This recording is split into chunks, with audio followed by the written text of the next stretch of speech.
Good morning friends and welcome doctor S Srinivasan ji. हमने thank बहुत you. सारे प्रिंसिपल बिलीफ देख लिए। अभी हम बिजनेस को कैसे मैनेज करना और उसके क्या प्रिंसिपल है और उसका क्या साइंस है। हालांकि सब्जेक्ट बहुत वास्ट है, जितना भी लाइफ बड़ा है उतना मैनेजमेंट भी बड़ा है। बट हम जी कुछ चीजों को देखेंगे और जी, हम आगे बढ़ेंगे। और डॉक्टर साहब, आपका बहुत बहुत स्वागत है। और मैं आपका धन्यवाद। प्रेजेंटेशन स्टार्ट कर रहा हूँ। हो गया। धन्यवाद धन्यवाद। थैंक यू जैन साहब for taking time out of your busy schedule. आप तो बिजी हो गए कि आपसे मिलना मुश्किल हो जाता है, but it's very nice, I am very happy. अभी जनरल प्रिंसिपल्स ऑफ मैनेजमेंट जो कहते हैं ना, अभी कोई भी मैनेजमेंट बोले तो अपने आप बहुत सारी चीजें अपने सामने आ जाते हैं। हाँ, मैनेजमेंट बोले तो एक कंपनी होना चाहिए, उसमें डायरेक्टर होना चाहिए, उसमें मैनेजर्स होंगे, उसमें एक फैक्ट्री होगा, प्रोडक्शन होगा, और मार्केटिंग होगा, और फाइनेंस होगा। हजारों चीजें मैनेजमेंट के अंदर आ जाता है। और most of the things are already, the principles are laid down. अभी प्रिंसिपल्स तो नए बनाने की जरूरत नहीं है, क्योंकि कॉर्पोरेट सेक्टर जब तक है तब तक वो प्रिंसिपल्स अप्लीकेबल होंगे, होते हैं। मगर जनरली हमें एक ओवरव्यू देखना है। कॉर्पोरेट जनरल प्रिंसिपल्स में क्या क्या हम देखते हैं, we see division of work. जो काम होता है, फाइनेंस का फाइनेंस आदमी देखेगा, प्रोडक्शन का प्रोडक्शन आदमी देखेगा, क्यूसी का क्वालिटी कंट्रोल देखेगा। So division of work is automatic, क्योंकि एक आदमी या एक डिपार्टमेंट सबको मैनेज करना मुमकिन नहीं है। और बहुत सारे रिक्वायरमेंट्स हैं, रेगुलेटरी रिक्वायरमेंट्स हैं, और फाइनेंशियल रिक्वायरमेंट्स हैं, वगैरह वगैरह। और वो सब देखने के लिए हमको डिसिप्लिन की जरूरत नहीं। तो वो डिसिप्लिन जब तक नहीं है, मैनेजमेंट नहीं बनेगा, और कंपनी फैक्ट्री प्रॉफिट कुछ नहीं बनेगा। तो डिसिप्लिन इज अंडरस्टूड। और many people are interested in joining the corporate sector, but then they fail in terms of discipline. ना, बड़े बड़े शब्द वहाँ पर इस्तेमाल करते हैं, और उनको अच्छा लगता है कि मैं कॉर्पोरेट सेक्टर में हूँ। मगर आप नजदीक जाके देखेंगे तो उस आदमी के अंदर डिसिप्लिन नहीं है, और डिसिप्लिन नहीं है तो कुछ नहीं बन सकता है। And it is applicable to individual, companies, even countries, So, for example, India could do all this Chandrayaan because we had the discipline, we had division of work, we had the discipline, will continue to have it. अभी सूर्य की तरफ जा रहे हैं, और वहाँ भी same principle apply है। So discipline is a very important essential factor. और यूनिटी ऑफ डायरेक्शन कोई भी है कॉर्पोरेट सेक्टर में, मैनेजमेंट के अंदर, everybody should work in the same direction. अगर वो नहीं होगा तो जो आदमी डायरेक्शन से बाहर कुछ कर रहा है, गड़बड़ कर रहा है, उसको निकालना पड़ेगा। तो unity of direction is important. और फाइनेंस आदमी हो, मार्केटिंग हो, या कुछ भी हो, ये सभी लोग एक ही डायरेक्शन में काम करना चाहिए। और ऑफ कोर्स सबको रिम्यूनरेशन चाहिए, nobody works for nothing. So remuneration is also connected with your performance, and performance review वगैरह हमने देखा। तो रेम्यूनरेशन के बगैर मोटिवेशन नहीं होता, मोटिवेशन के बगैर काम नहीं होता। और साइड बाय साइड उसको आपको अथॉरिटी एंड रिस्पॉन्सिबिलिटी देना पड़ता है, लेना पड़ता है। और यूनिटी ऑफ कमांड जो बोलते हैं ना, वो सभी डिसिप्लिन में एक डायरेक्शन में आएंगे तो कमांड का यूनिटी आ जाती है। Like army, there is a unity of command. कोई भी कुछ करेगा, वो ऊपर का जो कमांड आता है ऊपर से, तो एक one language should be there. नहीं तो सभी लोग कुछ भी अपने मनमानी बोलते जाएंगे, कमांड करेंगे, तो बात नहीं बनेगी। So for example in the army, unity of command, उसमें प्रिंसिपल ऐसा है कि आर्मी में if your superior is ordering you, and if is your superior, you have to obey. वो बोलेगा नहीं नहीं, इसमें लॉजिक नहीं है, इसमें ये नहीं है, वो नहीं है, तो आर्मी में he will be court martial and will thrown out. तो अथॉरिटी एंड रिस्पॉन्सिबिलिटी है, यूनिटी ऑफ कमांड है, और सबऑर्डिनेशन टू जनरल इंटरेस्ट। ये थोड़ा अब्स्ट्रैक्ट लगेगा, बट सीनियर लेवल पे आर्मी हो या कंपनी हो या इवन फैमिली हो, सबऑर्डिनेशन टू जनरल इंटरेस्ट, लोगों के लिए जो अभी for example coming back to Chandrayaan, Chandrayaan के जो प्रिंसिपल जो है, इसरो के जो टॉप मैन है, वो मोदी साहब से उसका कमांड आएगा, and you have to follow that, you have to be subordinate to that, and there will be a degree of centralization. सभी लोग सभी तरफ से खींचने लगेंगे तो काम नहीं बनेगा, और मैनेजमेंट भी नहीं जमेगा, या कोई भी कंपनी बोलो, कुछ भी बोलो, घर के अंदर भी joint family, for example joint family का सिस्टम सिमिलर है, तो you have to have a subordination to general interest and you have to centralise the whole thing. मतलब ये सारी चीजें आपको मालूम है, हालांकि ये सब सामने दिखता है, but many times people don't pull their weight in the same direction. कहीं ना कहीं कोई विदाउट डिसिप्लिन आ जाता है, कहीं ना कहीं कोई कमांड का यूनिटी नहीं दिखता है, कहीं ना कहीं वो सेंट्रलाइज नहीं करता है, मनमानी कर देता है, then the organisation will fail. तो जिस जनरल प्रिंसिपल्स नाउ, इसके अंदर managers and all the so called bosses will have to work under this. Next slide please. Sir उसके पहले मैं बताऊं कि ये जितना प्रिंसिपल लिखा है वो सब नेचर में भी है। जी हाँ, तो management is the following nothing but the nature's principle, जी हाँ, यूनिवर्सल प्रिंसिपल। तो ये यूनिवर्सल प्रिंसिपल है, और इसको हम वायलेट करेंगे तो इशू आएगा।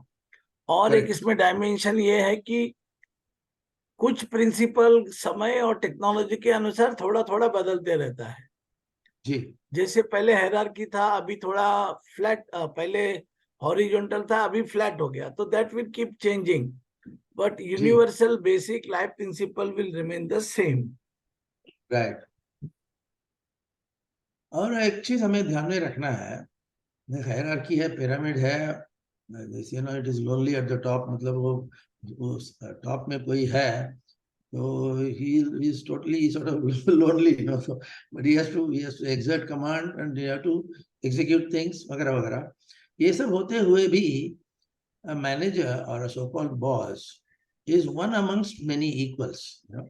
आप ये इसलिए कहा जाता है कि आपको मालूम होना चाहिए कि भाई अकेला तुम कुछ नहीं कर सकते हो, और कितना तुम शो ऑफ करोगे और कुछ अपना ही मनमानी करेंगे, so you will fail. So you have to have that भावना, यू नो, मन में होना चाहिए कि I am only the first amongst equals, I am not God, I am not supremo, I am not a dictator, I am with you, I am equal to you, but I am the first one to be equal amongst the whole number of people, maybe 10, 15, 20, 30, whatever. उसमें अंदर आप boss हो तो आप you are first amongst equals, उसके आगे आप कुछ गड़बड़ नहीं कर सकते वगैरह। Next slide please. और इसमें कॉर्पोरेट में लर्निंग होता है। Now there are lots and lots of learnings that are taught in business schools, you know, B school जो बोलते हैं, मैनेजमेंट इंस्टीट्यूट्स बोलते हैं, या और कोई किसी प्रकार का ट्रेनिंग बात होती है। तो लर्निंग एक फॉर्मल लर्निंग होता है, और दूसरा इनफॉर्मल लर्निंग बोला तो ऑन द जॉब लर्निंग होता है। You joined a company, you are in finance, so you should know the ABCD of finance, and that you will know only after you join the company. तो learning curve जो है, वो with in the organisation होता है and outside the organisation होता है, दोनों ही प्रकार के लर्निंग होता है। And learning curve has to be gone through everybody, right from managing director, right from director, board of director से लेकर के एवरीबडी इज लर्निंग। जैसा जैन साहब ने कहा कि everybody is now under constant pressure to observe the rules and regulations, and they have to be learned every day. तो learning कभी खत्म नहीं होता, और शुरू होता है और अपने आप मोमेंटम पकड़ लेता है, आप उसको पकड़ के आपको जाना है, तब लर्निंग कर्व होती है। And many people don't realise this. Next slide please. Next slide please. We will come back to that, various other aspects, and in the meantime we can look at this resource management। जो corporate बोले, तो company बोले, तो finance बोले, या marketing बोले, कुछ भी बोले, आपके पास जो रिसोर्स है, the resource can be of a human resource, it can be of a machinery resource वगैरह, and that you have to manage. Without that the organization cannot function. So what is resource management? It is a series of processes and techniques used to ensure you have all the necessary resources. Resource लाने का है, फिर काम शुरू करेंगे, ऐसा ही होता है. Without resource you cannot start the work, but then you have to gather and keep on adjusting the resource as you go along. So ultimately the project will have to meet the business objectives. So that is a dynamic process. कभी खत्म नहीं होता, जब शुरू हो गया तो momentum से पकड़ के जाता है.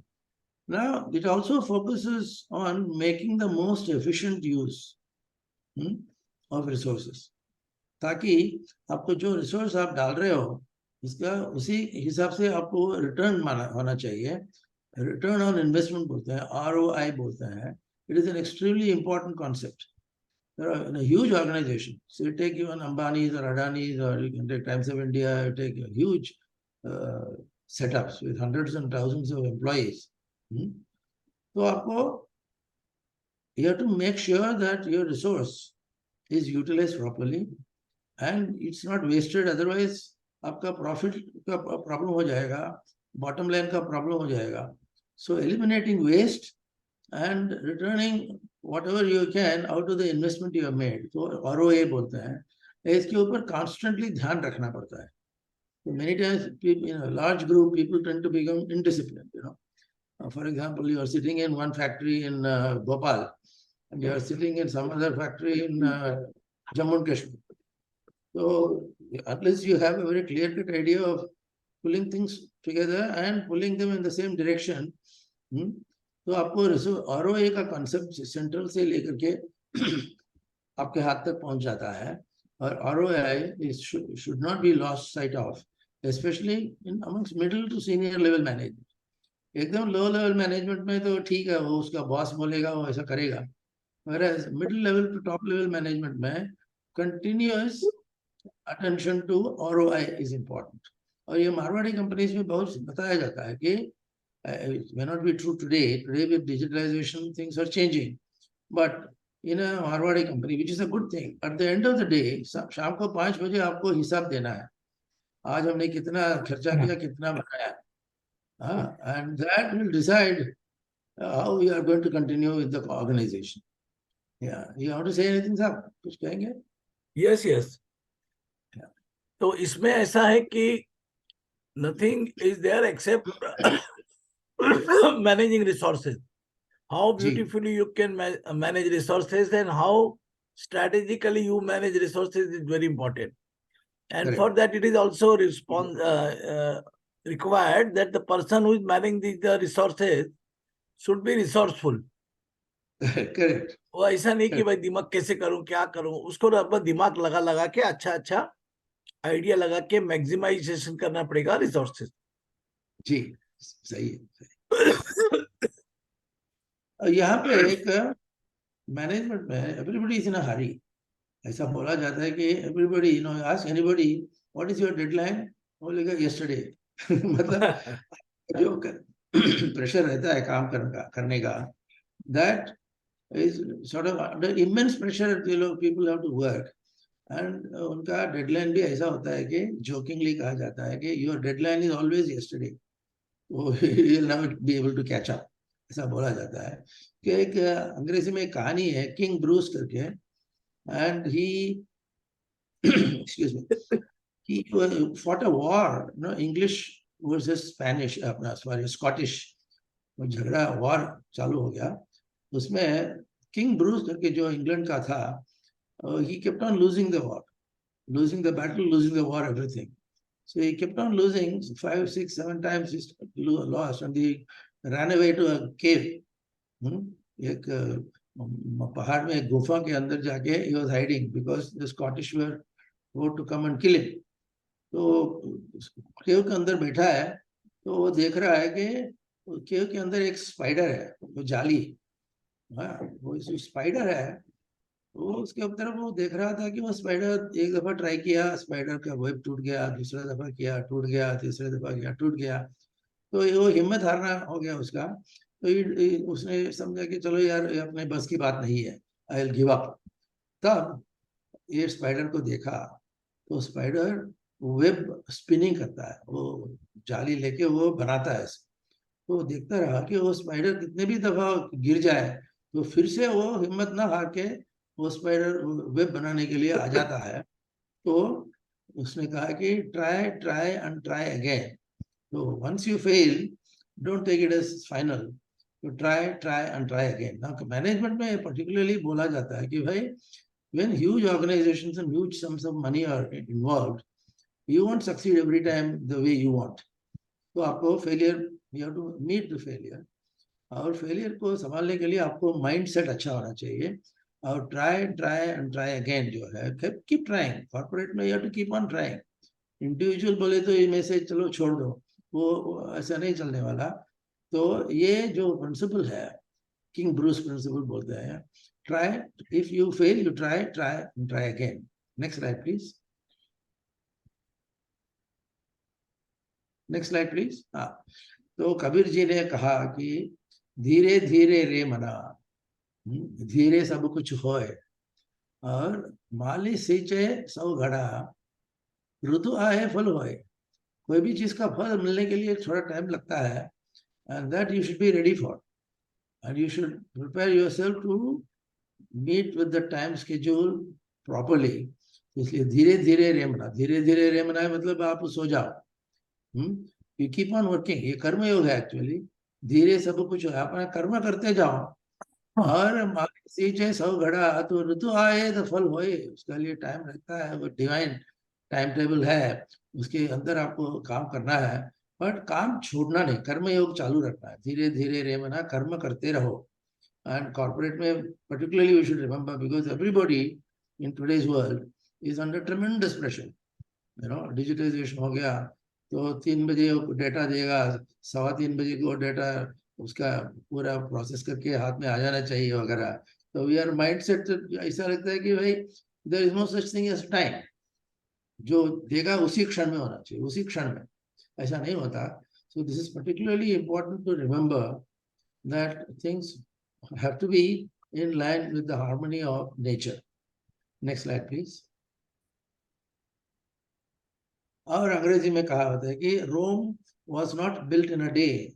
अगर आपको लगे तो रोम इतना बड़ा शहर था, मतलब तो एक दिन में बना, ऐसा नहीं है। रोम was not built in a day. Taj Mahal was not built in a day. Again, you can even say Ram मंदिर was not built in a day, वगैरह वगैरह। तो आपको कहीं भी आपको पॉजिटिव करना है, तो be ready for slow and steady, but not too slow. So you should optimize your steadiness, and that is very important in corporate. Corporate में there are a lot of people who get carried away by hurry, you know, जिसको बोलते हैं कि haste करके दिखाने के लिए कुछ करते हैं, and many times they fail. तो haste is waste जो होता है वो ध्यान में रखना है। That's why we say Rome was not built in a day. And if आप हेस्ट करते, गड़बड़ करते, कुछ करने शुरू हो गया, तो आपका रोम बनेगा ही नहीं वगैरह। Next slide please.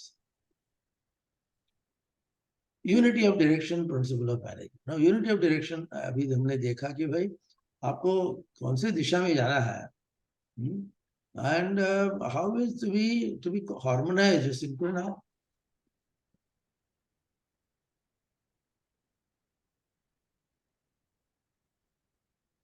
How it is to be harmonized with all the departments.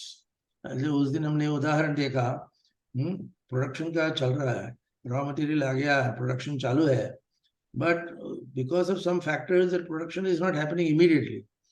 तो आप फिर भी आप डेडलाइन मेंटेन करेंगे, मगर प्रोडक्शन का चीफ गर्म हो जाता है, हमारा स्केड्यूल संभाला नहीं तुमने, वगैरह वगैरह। But you have to know that whether it is production, finance, supply chain, anything at all, आपको डायरेक्शन, एक ही डायरेक्शन से काम करना है, और एक ही ऑब्जेक्टिव से। प्रिंसिपल ऑफ मैनेजमेंट है unity of direction, very important. Otherwise many people in organisations pull their own weight, you know, मनमानी वो कुछ अपने ही हिसाब से कर देते हैं, particularly in marketing, sales and marketing. Periphery of, आपका हेड ऑफिस समझो मुंबई है, और आपका कोई प्रोडक्ट आपका कलकत्ता में बेचना है, but the fellow sitting in Calcutta will have to be in sync with the Madras guy or Mumbai guy or whatever. और मार्केटिंग में खींचते हैं, और यहाँ पे मार्केटिंग पे फेलियर होता है। Many times marketing is failing because our sales force is distributed, you know.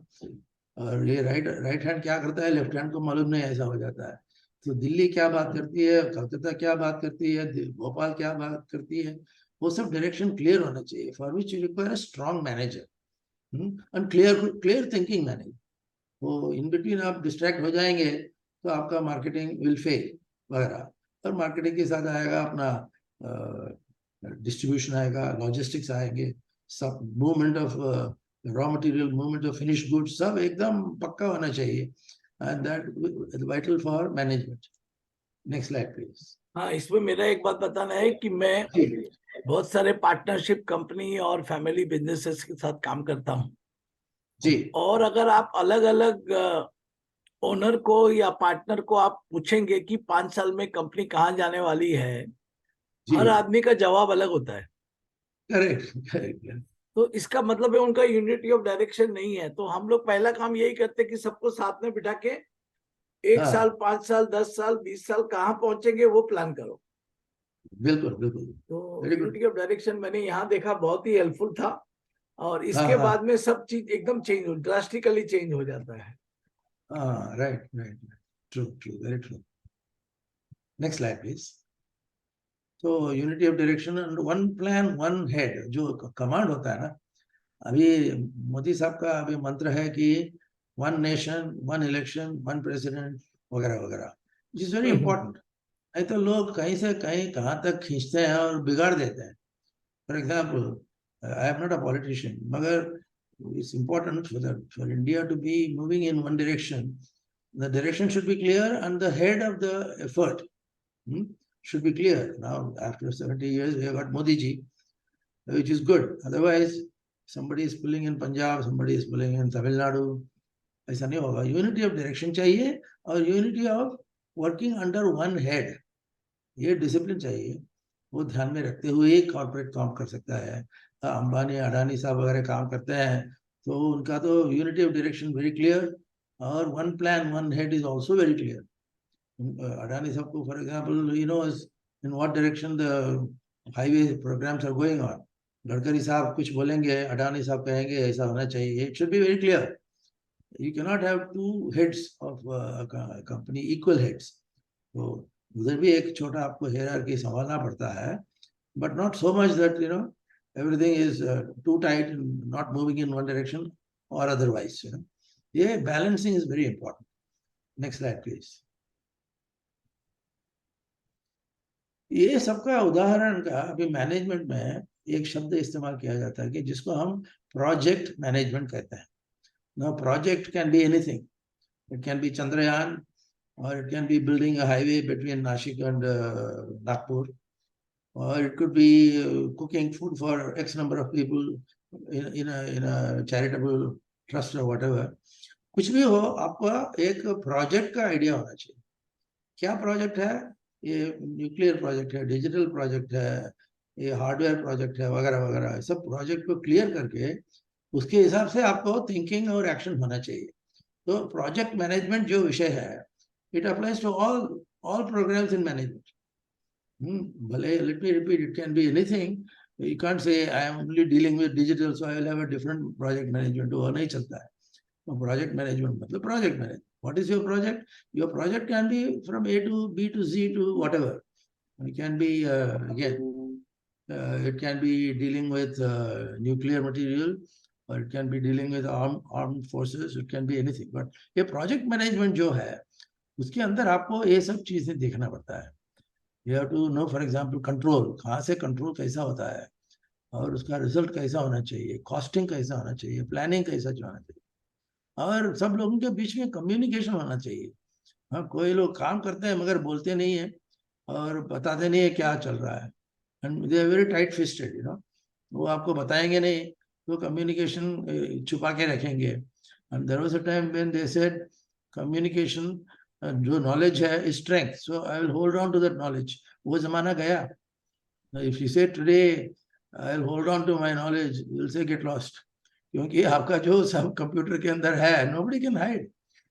तो करप्शन हो या कुछ भी हो, ये मॉडर्न प्रोजेक्ट मैनेजमेंट के अंदर ट्रांसपेरेंसी अपने आप आ जाता है, नहीं तो आप फेलियर ही होंगे, शुरू से लेकर के एंड तक आप फेलियर हो जाएंगे। तो प्रोजेक्ट मैनेजमेंट में भले वो ओल्ड इकोनॉमी हो या न्यू इकोनॉमी हो, आपको सब चीजें इन प्रिंसिपल इन कोऑर्डिनेशन रख के करना पड़ता है. Like for example, you have to plan, you have to analyse, you have to have a teamwork, you have to have control, वगैरह वगैरह. So project management का concept, it is still valid and everybody should honor that project, you know. And each project आप खत्म करके आगे हो जाओ. अभी चंद्रयान आके चला गया, अभी सूरज की तरफ जा रहे हैं. So project management of Chandrayaan is over, but the new project is coming up. So this is very clear thinking of the top man, and where, you know, you say yes, this project is beginning here, this is ending there, another project is starting, वगैरह वगैरह. So this concept is valid even today. भले आप ultra sophisticated AI या machine learning करे या और कुछ करे, और एग्रीकल्चर में आपको you want to grow grains, बारिश नहीं आ रहा है, लोग तड़प रहे हैं विदाउट वाटर, उधर भी प्रोजेक्ट मैनेजमेंट आएगा. कैसा वो पानी कैसा कहाँ से लाने का, वगैरह वगैरह. Next slide please. Next slide please. आ गई लेडी, आ गई. आगे. हाँ, ये प्रोजेक्ट मैनेजमेंट में अल्टीमेटली आपको टाइम मैनेजमेंट आ ही गया. रिसोर्स मैनेजमेंट बोलते हैं, रिसोर्स के अंदर टाइम भी एक रिसोर्स ही है ना. अगर मुझे 10 मिनट का काम है और मैंने आराम से करते रहा, that resource if I am not utilizing correctly, I'll waste time and I'll fail. So time is a resource, materials are resources, even knowledge is a resource. आपका जो नॉलेज है, जानकारी है, उसका इस्तेमाल करके कैसा क्या करना है. स्टॉक मार्केट में आप कर रहे हैं, तो knowledge of stocks is a resource. और इसीलिए तो झुनझुनवाला जैसे लोग इतना पैसा दे के ये सब करके कमाते हैं. So time is a resource and honour the time. And time resource appreciate करने वाले बहुत कम है. It's a bit stupid on their part. Many people waste time. So time management का हिसाब लेना है. आप ऑफिस को 10 बजे आ गए तो 10:30 बजे तक आपने काम किया, क्या काम किया, और 11 को क्या काम किया वगैरह. तो टाइम स्लैब्स रखे, उसके हिसाब से काम करने से आपका डिसिप्लिन अच्छा बनता है और प्रोडक्टिविटी बनता है, आउटपुट बढ़ता है. ये सब ध्यान में रखना है. Next slide please. इसमें स्टीफन कोवी का एक सिद्धांत है, 4 क्वाड्रेंट कॉन्सेप्ट बोलते हैं इसको. 4 क्वाड्रेंट, 4 क्वाड्रेंट बनते हैं. और क्वाड्रेंट के अंदर क्या होता है, तो इसमें क्वाड्रेंट को अर्जेंट और नॉट अर्जेंट और इम्पोर्टेंट एंड नॉट इम्पोर्टेंट ऐसा डिवाइड किया जाता है. और most important work, for example, you know, you have to send a package or you have to send a consignment at 10:30, and if you don't do that, you lost the business. So ये urgent है and important है. Whereas there could be others which are not urgent but important. तो उसका schedule quadrant 2 बोलते हैं. Stephen कोवी ने quadrant 2 बनाया. भाई ये आप नॉट अर्जेंट करके छोड़ देते हो, मगर वो इम्पोर्टेंट है, उसको इम्पोर्टेंस को आप समझ लो, and then only your project will succeed. And now further down you have delegation. आपको excuse me, आपको नॉट इम्पोर्टेंट लगेगा मगर अर्जेंट लगेगा. No, this is where the conflict comes. लोगों को ये क्लैरिटी होना चाहिए कि नॉट इम्पोर्टेंट करके छोड़ दो मगर उसको डेलीगेट कर दो, but how you will manage the important part and urgent part. So everything is very clear with urgent and important. बीच में जो not important, not urgent होगा, वहां पे confusion होता है. ये confusion universal है. This confusion is there. Even John Kennedy ने भी बताया कि भाई ये क्लियर नहीं है. बहुत सारे लोगों के मन के अंदर not urgent not important, urgent not important में जो क्वाड्रेंट है ना, वो क्लैरिटी होना चाहिए. और स्टीफन कोवी साहब ने एक फार्मूला बनाया कि भाई ऐसा देखो, आप जो अर्जेंट है इम्पोर्टेंट है उसको you do it, and not urgent है इम्पोर्टेंट है यू स्केड्यूल इट, करने के लिए रखो, एंड नॉट इम्पोर्टेंट और वगैरह. You can go through all that one by one, doesn't matter. Now this division is unknown to many people today. It may look very elementary. ये तो एक बहुत बेसिक चीज आपको आप करते रहेंगे, मगर लोगों को मालूम नहीं पड़ता क्या है इम्पोर्टेंट है क्या अर्जेंट है. तो इसलिए उन्होंने चीफ स्टीफन कोफी साहब ने इसका एक क्वाड्रेंट कॉन्सेप्ट बनाया कि भाई आप उसको ग्रास्प कर लो, you have to understand the process, और देन यू से चलो इसमें एक अर्जेंट है, नॉट अर्जेंट है, इसमें एक इम्पोर्टेंट है, एक इम्पोर्टेंट है वगैरह, वो खत्म करके आपको जाना है. सो एदर यू डू इट और स्केड्यूल इट, और next slide, same slide please. हाँ, नेक्स्ट आ गया. Anyway, it doesn't matter. So you have to keep all these things in mind in management. And ultimately एक उदाहरण दिया जाता है कि भाई you act like a lady, but you have to think like a boss. You may think it's a bit of a joke, but it is a joke and it is not a joke. तो feminist लोग होते हैं ना, तो ladies equality of ladies वगैरह जो feminist लोग होते हैं, which is good actually. और उनके मन में जो क्लैरिटी होती है, एंड आपका काम के अंदर क्या होना चाहिए, नहीं हो रहा वगैरह, तो you have to act like a lady but think like a boss. तो इसमें अर्जेंट इंपॉर्टेंट सब आ जाएगा. maybe you can conduct workshop on that, you know, a 4 quadrant का वर्कशॉप, और थिंक लाइक अ मैन वगैरह वगैरह. इसमें सिद्धांत ऐसा है कि भाई आपको दोनों लेडीज एंड जेंट्स का बैलेंस रखना चाहिए. इसलिए नेक्स्ट स्लाइड प्लीज. आपने धर्म में, सॉरी वो स्लाइड नहीं गया होगा, अपने धर्म में अर्धनारीश्वर करके एक कॉन्सेप्ट है. अभी शिव मंदिर के अंदर आप जाएंगे तो आपका एक अर्धनारीश्वर दिखाई देगा, वो हाफ मेल हाफ फीमेल होता है. लोग बोलते हैं क्या कंसेप्ट है भाई, या अर्धनारीश्वर कहाँ से आ गया शिव जी के मंदिर के अंदर. But it is a symbolic way of saying that you have the elements of both the male and the female, and both have their own strengths. दोनों को 50-50 दिया जाता है, वो स्ट्रेंथ को पकड़ के उसके हिसाब से जाना है.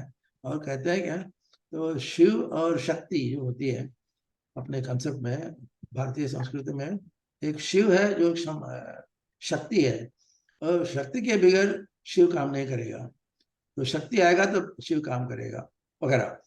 If you have that thinking that you have to gain the power from somebody, normally it is understood the pain is the experience that you get with thinking like a woman, and the action that you get like thinking like a man, ये सब मिलजुल के आपको काम करना है. ये concept it may look a little complicated, but it is not. आपको दोनों तरफ से, घर में for example you are having a family discussion, अभी फलाना जगह पे फ्लैट खरीदना है, औरंगाबाद में फ्लैट खरीदना है, और the man will say it should be like this, it should be like that, but at the end of it the woman will say no, it should be this way, it should be that way. And many times जो woman जो बोलती है वो सच निकलता है, because you know which man doesn't like, ऐसा बोला जाता है. उसका बहुत सारे एग्जाम्पल्स है. केस स्टडीज ऐसे होते हैं कि भाई HR के अंदर I used to conduct some case studies. Case study looks very simple, you know, 2 paragraphs, 3 paragraphs. लड़के का ट्रांसफर हो रहा है, लड़के की शादी हो रही है, ये हो रहा है, वो हो रहा है. How will you react? How will the man react? How will the lady react? And वहां से आपको कहाँ से क्या टेक होम है वो सब देखने को मिलेगा.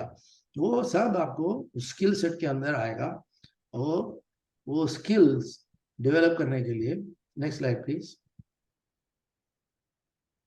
आपको घर के अंदर तो स्किल तो मैनेज करना ही पड़ेगा, मगर specially with IT sector, you know, आपको जो भी कैपेसिटी है उसको बढ़ाने का है, उसको सपोर्ट करना है, then you have to upskill that. And upskill करते हैं, there is a limit to your upskill, you have to reskill.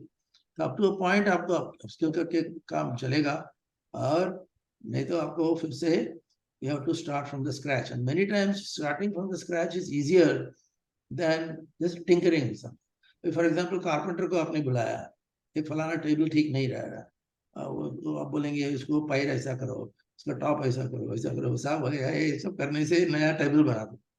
तो ये रीस्किल जो आता है ना, इसका तात्पर्य ऐसा है कि आप many times you have to say okay जाने दो, अभी नया बनाते हैं, और नया बनाते टाइम पे आपको उसमें प्लस माइनस अच्छी तरह से अलग दृष्टिकोण से देखने को मिलेगा, एंड उससे काम अच्छा बनता है वगैरह. These are all principles and examples. How ultimately you will deal with the situation, you wouldn't know unless you do a case study.